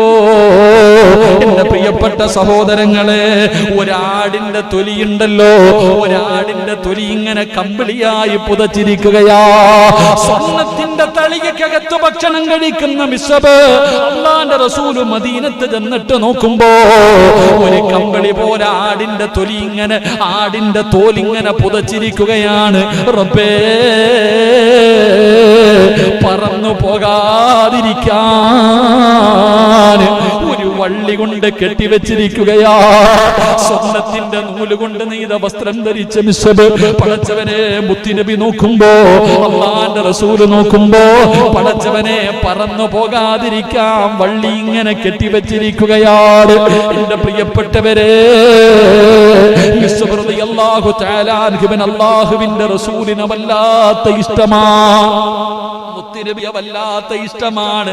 മുത്തുനബി നടക്കുന്നത് പോലെയാണ് മിസ്ബ് നടക്കുന്നത്. പ്രവാചകൻ എങ്ങനെയാണോ നടക്കുന്നത്, ഇന്ന് സിനിമാ താരങ്ങളെ പിൻപറ്റുന്ന ചെറുപ്പക്കാരാ, എങ്ങനെയാണോ മുടി വെട്ടുന്നത്, എങ്ങനെയാണോ മുണ്ട് മടക്കുന്നത്, ഏത് വസ്ത്രമാണോ ധരിക്കുന്നത്, അവന്റെ താടി എങ്ങനെയാണ്, അവന്റെ ഉടുപ്പ് എങ്ങനെയാണ്, എന്റെ പ്രിയപ്പെട്ടവരെ അതുപോലെ പിൻപറ്റുന്ന യുവതലമുറയോട് മിസ്ബ് എന്ന് പറയുന്ന ചെറുപ്പക്കാരൻ അല്ലാഹുവിന്റെ റസൂല് നടക്കുന്നത് പോലെയാ നടക്കുന്നത്. മിസ്ബ് നടക്കുന്നത് കണ്ടാൽ അല്ലാഹുവിന്റെ പ്രവാചകന് കുതിരയുടെ മുകളിൽ നിന്ന് എങ്ങനെയാണോ യാത്ര ചെയ്യുന്നത്, അതുപോലെയേ മിസ്ബ് ഇരിക്കാറുള്ളൂ. പ്രവാചകനോട് വല്ലാത്ത മഹബത്തായിരുന്നു. എന്റെ പ്രിയമുള്ളവരെ, ഉഹദിന്റെ രണാങ്കണത്തിൽ യുദ്ധം നടക്കുമ്പോ, ഉഹദിന്റെ രണാങ്കണത്തിൽ യുദ്ധം നടക്കുമ്പോ ശത്രുക്കൾ അതാ കലികേറിയിട്ടവന്മാര് ഇങ്ങനെ പരതി നടക്കുകയാണ്. അല്ലാഹുവിന്റെ റസൂലിനെ കൊല്ലുന്നതിന് വേണ്ടി ശത്രുക്കൾ ഇങ്ങനെ പരക്കം പായുമ്പോ പടച്ചവനെ ഇങ്ങനെ പോകുന്നത് കാണുകയാണ്. ശത്രുക്കൾ വിചാരിച്ചു പോകുന്നത് മുഹമ്മദാണ്. ആരോ വിളിച്ചു പറഞ്ഞു, ആ പോകുന്നത് മുഹമ്മദാണ്. അതുകൊണ്ടടാ മുഹമ്മദ് പോകുന്നു. പടച്ചവനെ എല്ലാവരും കൂടെ നാലു ഭാഗത്ത് നിന്ന് ഓടി വന്നിട്ട് അല്ലാഹുവിന്റെ പ്രവാചകനാണെന്ന് കരുതിയിട്ട് എല്ലാവരും കൂടെ വെട്ടി നുറക്കുമ്പോ തന്റെ മുഖം ഇങ്ങനെ പൊത്തിപ്പിടിച്ചിട്ട് കിടക്കുകയാ. മിസ്ബിന് പറയാ, ഞാൻ മുഹമ്മദല്ല. മുഖം അങ്ങോട്ട് തിരിച്ചു കഴിഞ്ഞാൽ കൊല്ലാൻ വരുന്നവര് ഇതുപോലെ ചെയ്യില്ലായിരുന്നു. എന്നിട്ട് ആരും കാണാതിരിക്കാ തന്റെ മുഖം ഇങ്ങനെ പൊത്തിപ്പിടിച്ചിട്ട് അല്ലാഹുവേ കബർന്ന് കിടക്കുകയാണ്. ശത്രുക്കൾ അവിടെ നിന്ന് വെട്ടി നുറുക്കുകയാ. എന്റെ പ്രിയപ്പെട്ടവരെ, ചരിത്രം പറയുന്ന 72ഓളം വെട്ടുകള്, 72ഓളം വെട്ടുകള്. നിങ്ങൾ ചിന്തിക്ക്, അല്ലാഹുവിന്റെ റസൂലാണെന്ന് കരുതിയിട്ട് ശത്രുക്കൾ വെട്ടാൻ വരുമ്പോ ഒന്ന് തിരിഞ്ഞു നിന്നിരുന്നെങ്കിൽ അവിടെ നിന്ന് രക്ഷപ്പെടുമായിരുന്നു. പക്ഷേ എന്റെ പ്രിയപ്പെട്ടവരെ, അല്ലാഹുവിന്റെ സ്വർഗമാണ് അവർക്ക് വേണ്ടത്. അവസാനം അവിടെ കിടന്ന് ഷഹീദായി. ഓരോ ആൾക്കാരുടെയും മയ്യത്ത് കഫം പൊതിയുകയാണ്, ഓരോ ജനാസകളെ കഫം പൊതിയുകയാണ്. അവസാനം നോക്കുമ്പോ ഒരു ജനാസയുടെ ഭാഗത്ത് നിന്ന് സ്വഹാബികൾ കരയുകയാ. ഒരു ജനാസയുടെ ചാരത്ത് നിന്ന് കരയുകയാണ്. അല്ലാഹുവിന്റെ റസൂൽ ചോദിച്ചു, എന്തേ സഹാബ, എന്തേ സഹാബ, എന്തേ കഫം പൊതിയാത്തത്? ആരുടെ ജനാസയാ? യാ റസൂലല്ലാഹ്, ഇത് മിസ്ബിന്റെ ജനാസയാണ് നബിയേ. കഫം തുണിയില്ല നബിയേ, മയ്യത്ത് പൊതിയാ കഫം തുണിയില്ല നബിയേ. ചെറുപ്പക്കാരാ, സ്വർണത്തിന്റെ നൂലുകൊണ്ട് നെയ്ത വസ്ത്രം ധരിച്ച് സ്വർണ്ണ പാത്രത്തില് ഭക്ഷണം കടിച്ച് കിടന്ന മിസ്ബ് അവസാന തലമറച്ച കാലുവെളിയില്, കാലുമറച്ച തലവെളിയില് അവസാനം അല്ലാഹുവേ കഫം പൊതിയാ തുണിയില്ലാതെ അവിടെ നിന്ന് പച്ചില പുല്ല് പറിച്ച് കാലിൽ വെച്ച് കെട്ടിയിട്ട് കബറിന്റെ അകത്ത് ഇറക്കി വെച്ചെന്ന് ചരിത്രം പറയുമ്പോ അല്ലാഹു തആല അൻഹുവിന്റെ ജനാസ അതാ തലമറച്ച് കഫം പൊതിഞ്ഞ് കാലിൽ പൊതിയാ തുണിയില്ലാതെ പുല്ല് പറിച്ചു കൊണ്ടുവന്ന് കാലിൽ കെട്ടിവെച്ചിട്ട് ആ സഹാബിയുടെ ജനാസ കബറിൽ ഇറക്കുമ്പോ കാലിൽ കെട്ടിയിരുന്ന പുല്ലപടം നടിഞ്ഞ് താഴെ വീടുകയാണ്. ആ സമയത്തല്ലേ മുത്തുനബി പറഞ്ഞത്, വമിനന്നാസി മയ്യശരീ نفسه ابتغاء مرضات الله والله رؤوف بالعباد. മോനെ മരിച്ചാൽ എങ്ങനെ മരിക്കണമടാ? അല്ലാതെ നടുറോഡിൽ കിടന്ന് പരസ്പരം തമ്മിലടിച്ച് വെട്ടിച്ചാവുന്നതിലല്ല കാര്യം. യഥാർത്ഥത്തിൽ ഷഹീദാരെന്നറിയോ? അല്ലാഹുവിന്റെ ദീനിന് വേണ്ടി ജീവിച്ചിട്ട്, അല്ലാഹുവിന്റെ ദീനിന് വേണ്ടി ജീവിച്ചിട്ട് അല്ലാഹു ഇഷ്ടപ്പെടുന്നത് പോലെ പോകുന്നവരാ ശുഹദാക്കള്. വെള്ളിയാഴ്ച രാവിലെ മരിക്കുന്നവരുണ്ടല്ലോ, പടച്ചറബ്ബേ, നമസ്കരിച്ച സുജൂദിൽ കിടക്കും മരിക്കുന്നവരുണ്ടല്ലോ. അതിനല്ലേ മരണമെന്ന് പറയുന്നത്, അതിനല്ലേ മരണമെന്ന് പറയുന്നത്. പല മയ്യത്തുകളും കണ്ടപ്പോ കൊതിച്ചു പോയില്ലേ? പല ജനാസകളും കണ്ടപ്പോ കൊതിച്ചു പോയില്ലേ? പടച്ചവനെ, മരിച്ചാൽ ഇവര് മരിച്ചതുപോലെ മരിക്കണമെന്ന് പല മയ്യത്തുകൾ കണ്ടപ്പോഴും നമുക്ക് തോന്നിയിട്ടുണ്ടല്ലോ. അതുകൊണ്ട് എന്റെ പ്രിയമുള്ള സഹോദരങ്ങള്, ഒരു ശുഹദാഇന് അല്ലാഹു കൊടുക്കുന്ന പ്രതിഫലം ഇതാണ്. ഒരു ശുഹദാഇന് അല്ലാഹു കൊടുക്കുന്ന പ്രതിഫലം ഇതാണെന്ന് നബി മുഹമ്മദ് മുസ്തഫ സല്ലല്ലാഹു അലൈഹി വസല്ലം. എന്റെ പ്രിയപ്പെട്ട സഹോദരങ്ങളെ, ഇവരാണ് ശുഹദാക്കള്, ഇവരാണ് ശുഹദാക്കള്. ഞാൻ ഇത്രയും പറഞ്ഞത് ശുഹദാഇന്റെ മഹത്വം മനസ്സിലാക്കാനാ. അല്ലാഹു ഷഹീദായി മരിക്കാൻ ഭാഗ്യം നൽകുമാറാകട്ടെ. അല്ലാഹു ഷഹീദായി മരിക്കാൻ ഭാഗ്യം നൽകുമാറാകട്ടെ. അപ്പൊ ഷഹീദായി മരിച്ചാൽ കിട്ടുന്ന പ്രതിഫലം മനസ്സിലായോ? മനസ്സിലായി എങ്കിൽ അല്ലാഹു നരകത്തിലേക്ക് വലിച്ചെറിയുന്ന രണ്ടാമത്തെ വ്യക്തി ആരെന്നറിയോ? മഹാനായ അബൂ ഹുറൈറ റളിയല്ലാഹു തആല അൻഹു പറഞ്ഞു, അല്ലാഹുവിന്റെ അദാബുകൾ കൊണ്ട് നിറച്ച നരകത്തിലേക്ക് അല്ലാഹു ആദ്യമായിട്ട് വലിച്ചെറിയുന്ന ഒന്നാമത്തെ വിഭാഗം ഖുർആൻ പഠിച്ചവനാണെന്ന് നബി മുഹമ്മദ് മുസ്തഫ സല്ലല്ലാഹു അലൈഹി വസല്ലമ തങ്ങൾ പറഞ്ഞു. അല്ലാഹുവിന്റെ ഖുർആൻ പഠിച്ചവൻ എന്തിന്? അല്ലാഹുവിന്റെ തൃപ്തിക്ക് വേണ്ടിയല്ല, അള്ളാഹുവിന്റെ പൊരുത്തത്തിന് വേണ്ടിയല്ല. എല്ലാവരുടെ മുന്നിൽ വലിയ ഹാഫിള്, വലിയ ആലിം, വലിയ ആളാണ്, വലിയ കൊലകൊമ്പനാണെന്നറിയാൻ വേണ്ടി ഖുർആൻ പഠിച്ചവൻ, അവന്റെ ഗതി വളരെ പരിതാപകരമാണ്. അള്ളാഹു കാത്തിരക്ഷിക്കുമാറാകട്ടെ. പറ, ഞങ്ങളൊക്കെ രക്ഷപ്പെട്ടു പോട്ടെ. അള്ളാഹു കാത്തിരക്ഷിക്കുമാറാ. കട ഉദ്ഘാടനം ചെയ്യാൻ ആരെയെ വിളിക്കണേ? ഉസ്താദിനെ അല്ലേ? വീടിന് കുറ്റിയടിക്കാൻ വിളിക്കുന്ന ആര്? ഉസ്താദിനെ. അപ്പം ബറക്കത്ത് നരകം ആദ്യം കത്തിക്കുന്ന ആരെടുത്ത് വെച്ചാ? എടാ, കട ഉദ്ഘാടനം ചെയ്യാനും വീട് കുറ്റിയടിക്കാനും വണ്ടി ഉദ്ഘാടനം ചെയ്യാൻ മാത്രമല്ല ഉസ്താദന്മാര്, നരകത്തിലേക്ക് അള്ളാഹു ആദ്യം എടുത്തു വെക്കണ വറവ് അവര് തന്നെയാണ്. അള്ളാഹു കാത്തിരക്ഷിക്കുമാറാകട്ടെ. സന്തോഷമായില്ലേ? അങ്ങനെ തന്നെ വേണം ഉസ്താദ, കത്തണം തിരിയില്ലേ? ശരി, അള്ളാഹു കാത്തിരക്ഷിക്കുമാറാകട്ടെ. രണ്ട് അള്ളാഹു നരകത്തിലേക്ക് കത്തിക്കാൻ എടുത്തു വെക്കുന്ന രണ്ടാമത്തെ വിറക് മഹാനായ സയ്യിദനാ അബൂ ഹുറൈറ റളിയല്ലാഹു തആല അൻഹു പറഞ്ഞു, വമുജാഹിദുൻ ഫീ സബീലില്ലാഹ്, അള്ളാഹുവിന്റെ ദീനിന് വേണ്ടി ഷഹീദായ ശുഹദാഇന്റെ ശരീരമാണെന്ന് ആദരവായ പ്രവാചകൻ നബി മുഹമ്മദ് മുസ്തഫ സല്ലല്ലാഹു അലൈഹി വസല്ലമ തങ്ങൾ പറഞ്ഞു. ആര് ശുഹദാക്കളാണെന്ന് നബി മുഹമ്മദ് മുസ്തഫ. എങ്ങനെ ശുഹദാ? ഏത് ശുഹദാ? പ്രശ്നെ ഞാൻ നാട്ടുകാരുടെ മുന്നിൽ എനിക്ക് പേരും മഹത്വം ഉണ്ടാവണം. അല്ലാഹുവിന്റെ തൃപ്തിയൊന്നുമില്ല, അല്ലാഹുവിന്റെ തൃപ്തിയും പൊരുത്തമൊന്നുമില്ല. എന്നെ എല്ലാവരും ഷഹീദെന്ന് വിളിക്കണം. രാജ്യത്തിന് വേണ്ടി കൊടുത്തവൻ, അതിനു വേണ്ടി കൊടുത്തവൻ അല്ലേ? പോസ്റ്ററൊക്കെ ഒട്ടിച്ചിട്ടില്ലേ? അല്ലേ? എന്റെ പ്രിയപ്പെട്ട സഹോദരങ്ങൾ, അങ്ങനെ മഹാനായ സയ്യിദുനാ അലി ഇബ്നു അബീ താലിബ് റളിയല്ലാഹു തആല, ഇവിടുന്ന് ചരിത്രം കാണുമല്ലോ, ഇവിടുന്ന് എത്രയോ സംഭവം അറിയാം. ഇസ്ലാമിന്റെ ഒരുപാട് സഹാബത്തിനെ കൊന്ന ഒരുത്തനെ മലർത്തിയിട്ടു, ഒരുപാട് മുസ്ലിമീങ്ങളെ, ഒരുപാട് സഹാബത്തിനെ കൊന്ന ഒരുത്തനെ അവസാനം അവനങ്ങിട്ട് അവന്റെ നെഞ്ചത്ത് കയറിയിരിക്കുക തലവെട്ടാൻ. സഹാബികൾ മുഴുവൻ ഇപ്പൊ അവന്റെ തല വിട്ടെന്ന് പറഞ്ഞിങ്ങനെ നോക്കി നിൽക്ക. മഹാനായ സയ്യിദുനാ അലി ഇബ്നു അബീ താലിബ് റളിയല്ലാഹു തആല അൻഹു നെഞ്ചത്തിരുന്നിട്ട് വാളെടുത്തിട്ട് അവന്റെ കഴുത്തിലേക്ക് വെച്ചപ്പോ അവനൊരൊറ്റ തുപ്പ് അലി ഇബ്നു അബീ താലിബ് റളിയല്ലാഹു തആല അൻഹുവിന്റെ മുഖത്തേക്ക് കാർക്കിച്ചു തുപ്പി. ആ കഴുത്തിൽ വെച്ച വാളെടുത്തിട്ട് മഹാനായ അലി ഇബ്നു അബീ താലിബ് റളിയല്ലാഹു തആല കരഞ്ഞുകൊണ്ടിരുന്നിട്ട് പോയി. അവന്റെ കഴുത്തിൽ വെച്ചിരുന്ന വാളെടുത്തിട്ട് കരഞ്ഞുകൊണ്ടിരുന്നിട്ട് പോയി. എല്ലാവരും ചോദിച്ച്, എന്തേ അവനെ കൊല്ലണ്ടേ? അവനെ കൊന്നുകളയണ്ടേ? ഒരുപാട് സഹാബത്തിനെ കൊന്നവനല്ലേ, എന്തേ വെറുതെ വിട്ടേ? അലി ഇബ്നു അബീ താലിബ് റളിയല്ലാഹു തആല അൻഹു പറഞ്ഞു, അവൻ എന്റെ മുഖത്ത് തുപ്പിയപ്പോ എനിക്ക് ഇത്തിരി ദേഷ്യം തോന്നിയവനും. അവൻ എന്റെ മുഖത്ത് തുപ്പിയപ്പോ എനിക്ക് അവനോട് അല്പം ദേഷ്യം തോന്നി. അങ്ങനെ കൊന്ന എനിക്ക് അല്ലാഹുവിന്റെ മുന്നിൽ പ്രതിഫലമില്ല. അല്ലാതെ കൊന്നിരുന്നെങ്കിൽ പ്രതിഫലമുണ്ട്. പക്ഷെ അവൻ തുപ്പിയപ്പോ സ്വന്തം കാര്യമില്ല, അവൻ ഇത്തിരി ദേഷ്യം കൊണ്ടായി. ആ സമയത്ത് ചെയ്താൽ എനിക്ക് അല്ലാഹുവിന്റെ മുന്നിൽ പ്രതിഫലം കിട്ടില്ല, അതുകൊണ്ടായി എഴുന്നേറ്റ് പോയത് എന്ന് മഹാനായ സയ്യിദന അലി ഇബ്നു അബീ ത്വാലിബ് റളിയല്ലാഹു തആല അൻഹു. അല്ലാഹു നമുക്ക് ഈമാൻ തരുമാറാകട്ടെ, അല്ലാഹു നമുക്ക് ഈമാൻ തരുമാറാകട്ടെ. ഇഖ്ലാസ് എന്ന് പറഞ്ഞാൽ അതാ. പേരും വേണ്ട, നോട്ടീസും വേണ്ട, ഫ്ലക്സും വേണ്ട, ഒന്നും വേണ്ട. അല്ലാഹ് അറിഞ്ഞാ മതി, അല്ലാഹ് അറിഞ്ഞാ മതി. അല്ലാഹു നമുക്ക് ഷഹീദിന്റെ കൂലി കിട്ടുന്ന മരണം നൽകി അനുഗ്രഹിക്കുമാറാകട്ടെ. വിരിപ്പിൽ കിടന്ന് മരിച്ചിട്ട് നാളെ ബദരീങ്ങളോടൊപ്പം ശുഹദാക്കളോടൊപ്പം അള്ളാഹുവിന്റെ സ്വർഗത്തിൽ ഒരുമിച്ച് കൂടാൻ അള്ളാഹു നമുക്ക് ഭാഗ്യം നൽകി അനുഗ്രഹിക്കുമാറാകട്ടെ.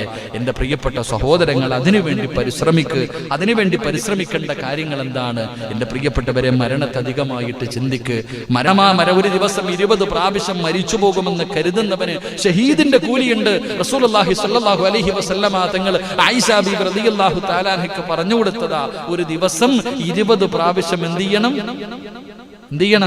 പൈസ ഉണ്ടാക്കണം, 99 100 999 1000 ആക്കണം എന്ന് ചിന്തിക്കലല്ല. 2 നില വീട് വേണമെന്ന് ചിന്തിക്കലല്ല. എടാ സിറാജ്, ഞാൻ മരിക്കൂടാ എന്ന് ഒരു ദിവസം 20 പ്രാവശ്യം ഞാൻ ചിന്തിച്ച എനിക്ക് നാളെ ശുഹദാക്കളുടെ കൂടെ ഒരുമിച്ച് കൂടാൻ കഴിയുമെന്ന് ആദരവായ പ്രവാചകൻ നബി മുഹമ്മദ് മുസ്തഫ സല്ലല്ലാഹു അലൈഹി വസല്ലം. അല്ലാഹു നമുക്ക് ഈമാൻ നൽകി അനുഗ്രഹിക്കുമാറാകട്ടെ. എന്റെ പ്രിയപ്പെട്ട സഹോദരങ്ങളെ, അതുകൊണ്ട് എന്തായാലും ഒരുമിച്ച് കൂടിയതല്ലേ, ഒരു നന്മ പഠിച്ചിട്ട് പിരിയാം. അല്ലാഹു ഭാഗ്യം നൽകുമാറാകട്ടെ. 3ാമത്തെ വിഭാഗം ഏതാണെന്ന് ഇൻഷാ അല്ലാഹ് തിങ്കളാഴ്ച പഠിക്കാം. മഹാനായ സയ്യിദുന അബൂ ഹുറൈറ റളിയല്ലാഹു തആല അൻഹു ഒരിക്കൽ പ്രവാചകൻ സല്ലല്ലാഹു അലൈഹി വസല്ലമ തങ്ങൾ ഇരിക്കുമ്പോൾ അബൂ ഹുറൈറ റളിയല്ലാഹു തആല അൻഹു പ്രവാചകന്റെ അടുക്കലേക്ക് കടന്നുപോയി. മുത്തുനബി സല്ലല്ലാഹു അലൈഹി വസല്ലമ തങ്ങൾ ഒറ്റയ്ക്ക് ഇരിക്കുമ്പോൾ അബൂ ഹുറൈറ റളിയല്ലാഹു തആല അൻഹു കടന്നുപോയി. പ്രവാചകൻ അവിടെ നിന്ന് പറഞ്ഞു കൊടുത്തു, അബൂ ഹുറൈറ, ഏതെങ്കിലും ഒരു മനുഷ്യൻ ലാ ഇലാഹ ഇല്ലല്ലാഹ് എന്ന് പറഞ്ഞ അവന് സ്വർഗമുണ്ടെന്ന് നബി മുഹമ്മദ് മുസ്തഫ സല്ലല്ലാഹു അലൈഹി വസല്ലമ തങ്ങൾ പറഞ്ഞു, ആരെങ്കിലും ലാ ഇലാഹ ഇല്ലല്ലാഹ് എന്ന് പറഞ്ഞാൽ സ്വർഗമുണ്ട്. അബൂ ഹുറൈറ റളിയല്ലാഹു തആല അൻഹുവിന് വലിയ സന്തോഷമായി. മുത്തുനബിയുടെ ചാരത്ത് നിന്നിങ്ങനെ പുറത്തേക്ക് വരുമ്പോ ആരാ വരുന്നത്? മഹാനായ സയ്യിദുന ഉമർ ഇബ്നുൽ ഖത്താബ്. ഉമർ ഇബ്നുൽ ഖത്താബ് റളിയല്ലാഹു തആല അൻഹു നോക്കുമ്പോ അബൂ ഹുറൈറ റളിയല്ലാഹു തആല അൻഹു വളരെ സന്തോഷത്തിൽ ഇറങ്ങി വരിക, വളരെ സന്തോഷത്തിൽ ഇങ്ങോട്ട് ഇറങ്ങി വരിക. അപ്പൊ എന്തേപ്പാ? അള്ളാന്റെ റസൂൽ സല്ലല്ലാഹു അലൈഹി വസല്ലം തങ്ങൾ പറഞ്ഞു, ലാ ഇലാഹ ഇല്ലല്ലാഹ് എന്ന് പറയുന്നവന് സ്വർഗമുണ്ട്. ഞാൻ സഹാബത്തിനോട് പറയാൻ പോവാ. എന്താ പറഞ്ഞേ? അബൂ ഹുറൈറ റളിയല്ലാഹു തആല എന്ന് പറഞ്ഞു, പ്രവാചകൻ സല്ലല്ലാഹു അലൈഹി വസല്ലം തങ്ങൾ പറഞ്ഞു, ലാ ഇലാഹ ഇല്ലല്ലാഹ് എന്ന് പറയുന്നവന് സ്വർഗമുണ്ട്. ഞാൻ അതുകൊണ്ട് എല്ലാവരോടും പറയാൻ പോവാ. അബൂ ഹുറൈറ റളിയല്ലാഹു തആല അൻഹുവിന്റെ കവള് നോക്കിയിട്ട് ഉമർ ഇബ്നുൽ ഖത്താബ് നിങ്ങൾ ഒരൊറ്റ ഒരെണ്ണം കിട്ടുകൊടുത്തു, ഒരൊറ്റ അടിയം കിട്ടുകൊടുത്തു. ഇത് ആരോടും പറയേണ്ടതാന്ന് പറഞ്ഞിട്ട് ഉമർ റളിയല്ലാഹു എന്താ അടിയായിരിക്കും ചിന്തിച്ചു നോക്കിയേ. അല്ലാഹു ഈമാൻ തരുമാറാകട്ടെ, അല്ലാഹു ഈമാൻ തരുമാറാകട്ടെ. അബൂ ഹുറൈറ റളിയല്ലാഹു തആല നമ്മളൊരു പെടലിക്ക് ഒരെണ്ണം കൊടുത്തു പറയത്തില്ല, ഒരൊറ്റ ഒരെണ്ണം. പടച്ചവനെ, ഉമർ തങ്ങളുടെ ധൈര്യം വിലക്ക് പറയണോ? അബൂ ഹുറൈറ തങ്ങൾ പാവപ്പെട്ട ചങ്ങാതി പടച്ചവനെ മുഖം പൊത്തി കരഞ്ഞോട് നബി സല്ലല്ലാഹു അലൈഹി വസല്ലം തങ്ങളുടെ മുറ്റത്ത് ചെന്നു, നബിയേ, എന്നെ ഉമർ തല്ലി നബിയേ. നബി അങ്ങ് പറഞ്ഞ കാര്യം ഞാൻ പറഞ്ഞതിന്റെ പേരിൽ ഉമർ തങ്ങൾ എന്നെ തല്ലി. അള്ളാന്റെ റസൂൽ സല്ലല്ലാഹു അലൈഹി വസല്ലം തങ്ങൾ ഉമർ ഇബ്നുൽ ഖത്താബ് തങ്ങളോട് ചോദിച്ചു, എന്തിനാ തല്ലിയെന്ന്. നബി ഈ കാര്യം പോയിട്ട് സഹാബത്തിനോട് പറഞ്ഞു കൊടുത്താൽ പിന്നെ ആരെങ്കിലും ഇബാദത്തിന് നിൽക്കുവോ? ലാ ഇലാഹ ഇല്ലല്ലാഹ് പറഞ്ഞാൽ സ്വർഗ്ഗം ഉണ്ടെന്ന് പറഞ്ഞാൽ പിന്നെ എല്ലാവരും അതല്ലേ. അതുകൊണ്ടല്ലേ 27-ാം രാവിലെ നമ്മുടെ പള്ളിയിൽ കയറുന്നത്. അല്ലാഹു ഈ മന്ദിരമാറാകട്ടെ. അലച്ചിക്കേ എടാ, 27-ാം രാവിന്റെ അന്ന്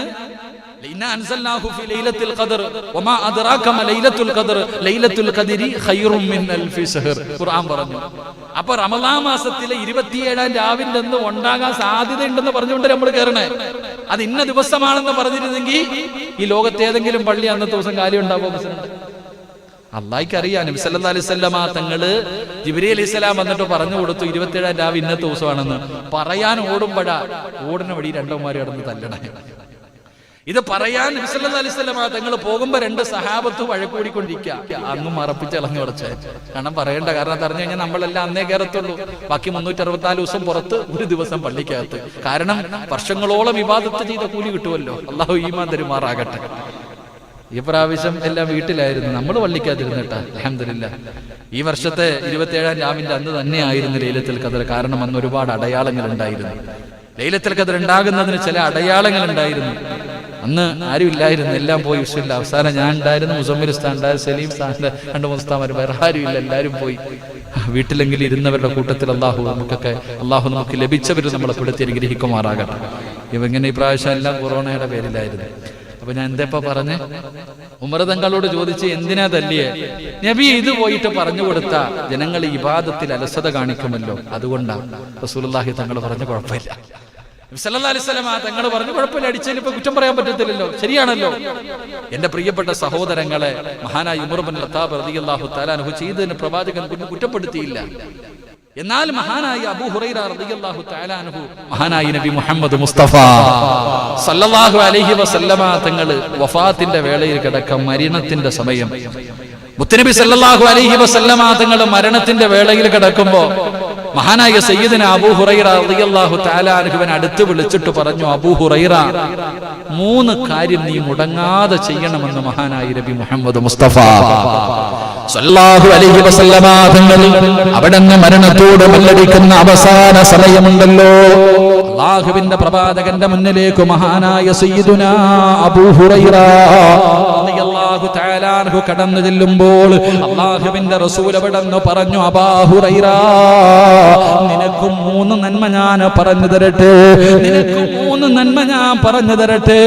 എന്താണ് നബിയേ?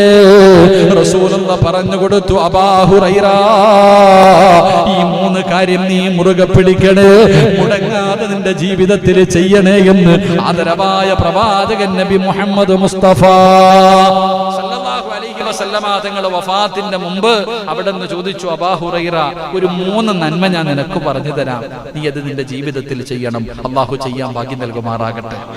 ഉടനെ ഈ സഹാബി ചോദിച്ചു, നബിയെ, ഇത് ആരോടെങ്കിലും പറയാൻ പറ്റുമോ? കാരണം അന്ന് പറഞ്ഞപ്പോ തല്ലി കിട്ടിയില്ലേ, അന്ന് പറഞ്ഞപ്പോ അടി കിട്ടി. അപ്പൊ ചോദിച്ചു, ഇത് ആരോടെങ്കിലും പറഞ്ഞു കൊടുക്കാൻ പറ്റുമോ? റസൂലുള്ളാഹി തങ്ങൾ പറഞ്ഞു, എല്ലാവരോടും പറഞ്ഞു കൊടുത്തോ എന്ന് നബി മുഹമ്മദ് മുസ്തഫ സല്ലല്ലാഹു അലൈഹി വസല്ലം. അല്ലാഹു ആ 3 നന്മ പഠിക്കാൻ ഭാഗ്യം തരുമാറാകട്ടെ. ഒരു 3 സ്വലാത്ത് പറ.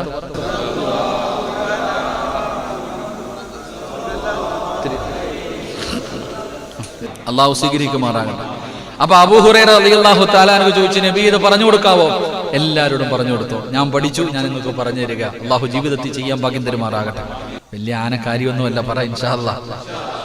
1, മഹാനായ നബി മുഹമ്മദ് മുസ്തഫ സല്ലല്ലാഹു അലൈഹി വസല്ലമ തങ്ങൾ അവിടെ ഒന്നാമതായി പറഞ്ഞു കൊടുത്തു, അബൂ ഹുറൈറ, സുബഹിക്ക് മുമ്പുള്ള 2 റക്അത്ത് സുന്നത്ത് മരിക്കണ കാലം വരെ നീ മറക്കരുത്, നിസ്കരിക്കണേ എന്ന് നബി മുഹമ്മദ് മുസ്തഫ സല്ലല്ലാഹു അലൈഹി വസല്ലമ തങ്ങൾ അവിടെ പറഞ്ഞു കൊടുത്തു. സുബഹിയുടെ മുമ്പുള്ള സുന്നത്ത്, പ്രത്യേകിച്ച് നമ്മളൊക്കെ ഇത്തിരി പ്രത്യേകം ശ്രദ്ധിക്കണം, സാധാരണ രീതിയിലല്ല. സുബഹിയുടെ സുന്നത്ത് ഹനഫി മദ്ഹബ് അനുസരിച്ചിട്ട് സാധാരണ രീതിയിലല്ല, ആ സുന്നത്തിന് വല്ലാത്ത മഹത്വമാണ്. റസൂലുള്ളാഹി സ്വല്ലല്ലാഹു അലൈഹി വസല്ലമ തങ്ങൾ പറഞ്ഞു, സുബഹിയുടെ സുന്നത്ത് കിട്ടുന്നത് ഈ ദുനിയാവിനും അതിന്റെ ഇരട്ടി കിട്ടുന്നതിനേക്കാളും വലുതാ. സുബഹിയുടെ സുന്നത്തിന് വല്ലാത്ത മഹത്വമാണ്. അല്ലാഹു നമുക്ക് ഈമാൻ നൽകുമാറാകട്ടെ, അല്ലാഹു നമുക്ക് ഈമാൻ നൽകുമാറാകട്ടെ. അബൂ ഹുറൈറ റളിയല്ലാഹു തആല അൻഹുവിനോട് പറഞ്ഞു കൊടുത്തു, സുബഹിയുടെ സുന്നത്ത് പറന്നു പോട്ടെ, അതേപക്ഷെ നമുക്ക് ചർച്ച ചെയ്യേണ്ട കാര്യമില്ലല്ലോ.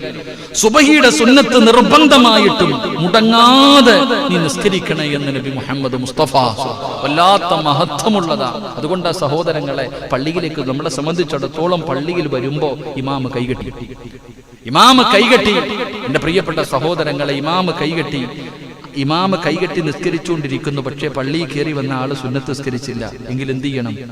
നിസ്കാരം കിട്ടുമെന്ന് ഉറപ്പുണ്ടെങ്കിൽ സുബഹിയുടെ സുന്നത്ത് നിസ്കരിച്ചിട്ട് കയറണം. അല്ലാഹു ഈമാൻ തരുമാറാകട്ടെ. എങ്ങനെ? നിങ്ങൾ പള്ളിയിൽ വന്നപ്പോ ഞാൻ കൈകെട്ടി, പക്ഷെ ഞാൻ 1ാമത്തെ റക്അത്ത് തുടങ്ങിയതേ ഉള്ളൂ. നിങ്ങൾക്ക് ഞാൻ സലാം വീട്ടുന്നതിന് മുമ്പ് 2 റക്അത്ത് നിസ്കരിച്ചിട്ട് എന്റെ നിസ്കാരത്തിൽ, ജമാഅത്ത് നിസ്കാരത്തിൽ കൂടാൻ കഴിയുമെന്ന് തോന്നിക്കഴിഞ്ഞാൽ എന്ത് ചെയ്യണം?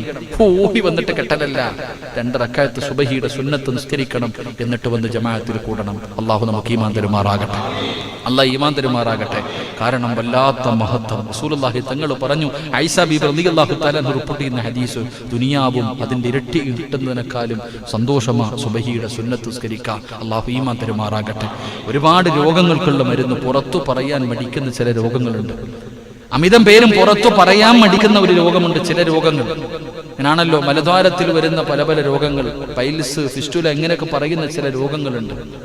ഈ രോഗങ്ങൾ എല്ലാവരും മറച്ചു വെച്ചുണ്ടാക്കുക. ഈ രോഗത്തിനുള്ള മരുന്ന് എന്റെ പ്രിയപ്പെട്ടവരെ ഞാൻ പറഞ്ഞു തരാം. അല്ലാഹു ഭാഗ്യം തരുമാറാകട്ടെ. അല്ലാഹു ഭാഗ്യം തരുമാറാകട്ടെ.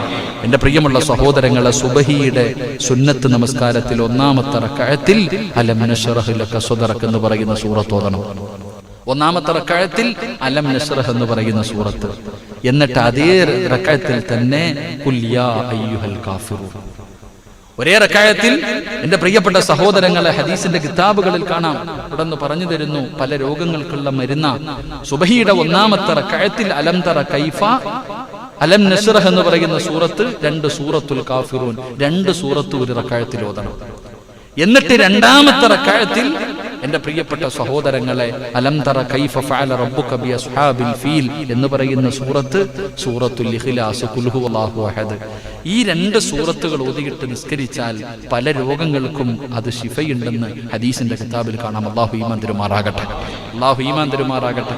ഇല്ലപ്പാ, നിസ്കരിക്കാൻ പറ്റിയ നിസ്കാരമല്ലേ? എന്തായാലും സുബഹിക്ക് നിങ്ങൾ ചെയ്തു നോക്ക്. എന്റെ പ്രിയപ്പെട്ടവരെ, ഫത്വൽ മുഈനിലൊക്കെ കിതാബിൽ എഴുതി വെച്ചിട്ടുണ്ട്. ഫത്വൽ മുഈനിൽ കാണാം. ഇത് ഞാൻ എന്റെ കയ്യിൽ പറഞ്ഞതൊന്നുമല്ല. എന്റെ പ്രിയപ്പെട്ടവരെ, രോഗങ്ങൾക്കുള്ള ഖുർആനിലില്ലാത്ത ഏതെങ്കിലും ഉണ്ടപ്പോ? നിങ്ങൾക്ക് ഏത് രോഗത്തിന് വേണമെങ്കിലും ഖുർആനിലും വരുന്നുണ്ട്, കണ്ടെത്തിയാൽ മതി. ഏത് രോഗങ്ങൾക്കും വസ്വാസ് മാറാനുണ്ടല്ലോ, കടം മാറാനുണ്ടല്ലോ, രോഗം മാറാനുണ്ടല്ലോ, ദുരിതങ്ങൾ മാറാനുണ്ടല്ലോ, അള്ളാഹു നിന്റെ വഴികൾ തുറന്നു തരാൻ ഖുർആനിൽ ആയത്തുണ്ടല്ലോ. ഒരുത്തനെ കടത്തണമെങ്കിലും ഉണ്ടല്ലോ, അച്ചക്ക് എല്ലാം ഖുർആനിലുണ്ട്. എന്റെ പ്രിയപ്പെട്ടവരെ, അതുകൊണ്ടാണ് ഈ സിഹറൊക്കെ ചെയ്യുന്നവരൊക്കെ ഇതാ പരിപാടി, മനുഷ്യനെ കൊല്ലാൻ വരെ പണി ചെയ്യുന്നത്. അതുകൊണ്ടല്ലേ അള്ളാഹ് വൻപാപങ്ങളെ പെടുത്തിയത്. അള്ളാഹു കാത്തിരക്ഷിക്കുമാറാകട്ടെ. അള്ളാഹു കാത്തിരക്ഷിക്കുമാറാകട്ടെ. അപ്പൊ അബൂ ഹുറൈറ റളിയല്ലാഹു തആല അൻഹുവിനോട് പറഞ്ഞു കൊടുത്തു, സുബഹിയുടെ മുമ്പുള്ള സുന്നത്ത് മരിക്കണ കാലം വരെ മുറുകെ പിടിക്കണം. അള്ളാഹു ഭാഗ്യം തരുമാറാകട്ടെ. അള്ളാഹു ഭാഗ്യം തരുമാറാകട്ടെ. എന്റെ പ്രിയമുള്ള സഹോദരങ്ങളെ, രണ്ട് മഹാനായ പ്രവാചകൻ സല്ലല്ലാഹു അലൈഹി വസല്ലം തങ്ങൾ പറഞ്ഞു, വെള്ളിയാഴ്ച ദിവസം ജുമഅയ്ക്ക് മുമ്പ് നീ കുളിക്കണേ എന്ന് നബി മുഹമ്മദ് മുസ്തഫ സല്ലല്ലാഹു അലൈഹി വസല്ലം തങ്ങൾ പറഞ്ഞു. എന്ത് ചെയ്തു? വെള്ളിയാഴ്ച ദിവസം പറ ജുമഅയ്ക്ക് പഠിച്ചില്ലേ? ജുമഅയ്ക്ക് കുളിച്ചിട്ട് പള്ളി വന്നാലുള്ള പ്രതിഫലം. വെള്ളിയാഴ്ച ദിവസം ജുമാ നിസ്കരിക്കാത്ത വരുമ്പോ കുളിക്കാതെ വരുന്നതിന്റെ പ്രതിഫലം, കുളിച്ചിട്ട് വരുന്നതിന്റെ പ്രതിഫലം. എണ്ണ തേക്കണം, മുത്തുനബി പഠിപ്പിച്ചില്ലേ? എടാ നീ എണ്ണ തേക്ക്, എന്നിട്ട് നീ കുളിക്ക്. എന്നിട്ട് പറയുന്നു, വെള്ളിയാഴ്ച ദിവസം ഫർള് കുളി. ഭർത്താക്കന്മാര് വെള്ളിയാഴ്ച ദിവസം ഫർള് കുളി കുളിച്ച് അതിന് വേറെ പ്രതിഫലം എന്നാണ്. അന്നത്തെ ദിവസം ഭാര്യയുമായിട്ട് ശാരീരികമായി ബന്ധപ്പെട്ടിട്ട് ഫർള് കുളിയാക്കിയ അന്ന് ഭർത്താവിനും ഭാര്യയ്ക്കും വേറെ പ്രതിഫലമുണ്ടെന്ന് നബി മുഹമ്മദ് മുസ്തഫ. ലൈവായതുകൊണ്ട് ഞാൻ പറയുന്നില്ല ബാക്കി. അള്ളാഹു ഈമാൻ തരുമാറാകട്ടെ. കാരണം എവിടെ കട്ട് ചെയ്യാൻ പറ്റും അവിടെ കട്ട് ചെയ്താളെ, എന്നിട്ട് എടുത്തിട്ട് നമ്മളിട്ട് പൊളിച്ചെടുക്കും. അതുകൊണ്ടാണ്. അള്ളാഹു കാക്കുമാറാകട്ടെ. അപ്പൊ ഞാൻ പറഞ്ഞു വന്നത്, എന്റെ പ്രിയപ്പെട്ട സഹോദരങ്ങളെ, അള്ളാഹുവിന്റെ റസൂൽ അബൂ ഹുറൈറ റളിയല്ലാഹു തആല അൻഹുവിന് രണ്ടാമത് കൊടുത്ത ഉപദേശം വെള്ളിയാഴ്ച കുളിക്കണം, നിർബന്ധമാണ്. ഒരു പ്രത്യേക കുളി വെള്ളിയാഴ്ച ദിവസം. അൽഹംദുലില്ലാഹ്, അള്ളാഹു നമുക്ക് ഈമാൻ നൽകുമാറാകട്ടെ. അള്ളാഹു ഈമാൻ നൽകുമാറാകട്ടെ. മൂന്നാമതായിട്ട് പ്രവാചകൻ സല്ലല്ലാഹു അലൈഹി വസല്ലമ തങ്ങൾ പറഞ്ഞു, മാസത്തിലെ 3 സുന്നത്ത് നോമ്പ്. എന്റെ പ്രിയപ്പെട്ടവരെ, അബൂ ഹുറൈറ റളിയല്ലാഹു തആല അൻഹുവിന് കൊടുത്ത മൂന്നാമത്തെ ഉപദേശം, എന്റെ പ്രിയപ്പെട്ട സഹോദരങ്ങളെ, മാസത്തിൽ 3 സുന്നത്ത് നോമ്പുണ്ട്. അള്ളാഹു നമുക്ക് പിടിക്കാൻ ഭാഗ്യം നൽകുമാറാകട്ടെ. മരിക്കുന്ന കാലം വരെ നിന്നെ കൊണ്ട് കഴിയുന്ന രീതിയിൽ നീ പിടിക്കണേ എന്ന് തന്റെ വഫാത്തിനോടടുത്ത സമയം മഹാനായ സയ്യിദുന അബൂ ഹുറൈറ റളിയല്ലാഹു തആല അൻഹുവിന് മുത്തുനബി കൊടുത്ത മൂന്നാമത്തെ ഉപദേശമായിരുന്നു. അള്ളാഹു നമുക്ക് ഈമാൻ നൽകുമാറാകട്ടെ. അള്ളാഹു നമുക്ക് ഈമാൻ നൽകുമാറാകട്ടെ. ഫർദ് നോമ്പ് തന്നെ പിടിക്കണ പാട് നമുക്കറിയാം. സുന്നത്ത് നോമ്പ്, റജബ് 27 നോമ്പ് വന്ന, മേറാജിന്റെ നോമ്പ് വന്ന, അവിടെയുണ്ടോ ഇവിടെയുണ്ടോ എന്ന് ഒതുക്കുന്ന ടീമാകുമ്പോൾ അല്ലേ ആ സുന്നത്ത് നോമ്പ്. പിന്നല്ലേ മാസത്തിലെ നോമ്പ്, തിങ്കളും വ്യാഴവും ഒക്കെ നോമ്പ് പിടിക്കണ പോട്ടെ, അല്ലെങ്കിൽ അയ്യാമത്ത് തശ്രീഖിന്റെ നോമ്പ് പിടിക്കണ പോട്ടെ. എന്റെ പ്രിയപ്പെട്ടവരെ, റജബ് 27 ഒക്കെ വരുമ്പോ ബറാത്തിന്റെ രാവ് വരുമ്പോ ഉണ്ടോപ്പ, ഇതൊക്കെ സുന്നത്താണോപ്പ, ഇത് ഏത് കിതാബിലുണ്ടപ്പ? അവന്റെ വാപ്പ പിടിച്ചിട്ടുണ്ട്, ആ കിതാബിലാ ഉള്ളത്. അള്ളാഹു ഈമാൻ തരുമാറാകട്ടെ. എന്റെ വാപ്പ പിടിച്ചിട്ടുണ്ടപ്പ, ഇല്ലേ? നിങ്ങളുടെ വാപ്പമാര് പഠിച്ചിട്ടില്ലേ? നമ്മുടെ ഉസ്താദന്മാര് പറഞ്ഞു തന്നിട്ടില്ലേ? അത് തന്നെ തെളിവ്. പിന്നെ കൂടുതൽ തെളിവ് വയ്ക്കാൻ പോയാ, പണ്ടൊരു ചങ്ങാതി കൂടുതൽ തെളിവ് വെക്കാൻ പോയിട്ട് ഇതുവരെ കാണാൻ കിട്ടിയിട്ടില്ല, എവിടാന്ന് അറിയത്തില്ല. നാളെ പരലോകത്ത് കാണാൻ. അല്ലാഹു ഈമാൻ തരുമാറാകട്ടെ. അവസ്ഥ നമ്മൾ കാര്യങ്ങൾ പറയണല്ലോ. അതുകൊണ്ട് നമുക്ക് തെളിവുകളൊന്നുമില്ല. തെളിവ് ചോദിക്കാൻ പോയാ വലിയ പാടാ. നിങ്ങൾ ഖുർആൻ എടുത്ത് നോക്ക്. ഖുർആൻ എടുത്ത് നോക്ക്. മൂസാ നബി അലൈഹിസ്സലാം തന്റെ സമുദായത്തോട് പറഞ്ഞു, ഒരു പശുവിനെ അറുത്തു കൊടുക്കണം. അത്രേ പറഞ്ഞുള്ളൂ. ഇവിടെ എന്താ ചരിത്രം പറയുന്നു, മൂസാ നബി അള്ളാഹിനോട് ചോദിക്കാൻ പോയി കിട്ടുന്ന പണി ഞാൻ പറയാം. അവിടെ നിന്ന് പറഞ്ഞു കൊടുത്തു. എന്തൊരു വിഷയത്തിൽ എന്താന്ന് ഓർമ്മ, ഒരു ചരിത്രം യാദൃശികമായി പറഞ്ഞതാ. ഏതോ ഒരു ചരിത്രം പറഞ്ഞപ്പോൾ നിങ്ങളൊരു പശുവിനെ അറുത്തു കൊടുക്കണം. അപ്പൊ ഇവന്മാര് ചോദിച്ചു, ഏത് പശുവിനെ അറുക്കണം? ഏതെങ്കിലും ഒരു പശുവിനെ അങ്ങ് അറുത്തു കൊടുത്താൽ മതിയായിരുന്നു. തിരിച്ച് അള്ളാഹിനോട് ചോദിച്ചു, ഏതാ മൂസ? അപ്പൊ അള്ളാഹ് ലോകത്ത് കിട്ടാത്തൊരു പശുവിന്റെ കഥ പറഞ്ഞു കൊടുത്തു. ആരാ? അള്ളാഹ്. നമ്മളെ വിറ്റ കാശ് അള്ളാഹടുത്തുണ്ട്. അള്ളാഹ് ഈമാൻ തരുമാറാകട്ടെ. എടാ അള്ളാഹ് പറഞ്ഞു മൂസാ അവരോട് പറ, ഒരു പശുവിനെ അറുത്തു കൊടുക്കാൻ, ഒരു മൃഗത്തെ അറുത്തു കൊടുക്കാൻ. അറുത്തു കൊടുത്താൽ മതിയായിരുന്നു. ഉടനെ ചോദിച്ചു ഏത്? അള്ളാഹ് പറഞ്ഞു ഇന്ന നിറം, ഇന്ന നിറം. ചരിത്രം വായിച്ചു നോക്കും. അവൻ്റെയൊക്കെ തിരക്കി ലോകത്തില്ലാത്ത വില കൊടുത്തിട്ട് വാങ്ങേണ്ട വന്നു ആ മൃഗത്തെ. അപ്പൊ അതുകൊണ്ട് കൂടുതൽ ചോദ്യം ചോദിച്ച് അങ്ങോട്ട് പോയാൽ അള്ളാഹു നമ്മളെ കാത്തിരക്ഷിക്കുമാറാകട്ടെ. അതുകൊണ്ട് എൻ്റെ പ്രിയമുള്ള സഹോദരങ്ങളെ, ഈ 3 ഇൽമ് ജീവിതത്തിൽ പ്രാവർത്തികമാക്കാൻ അള്ളാഹു തൗഫീഖ് നൽകി അനുഗ്രഹിക്കുമാറാകട്ടെ.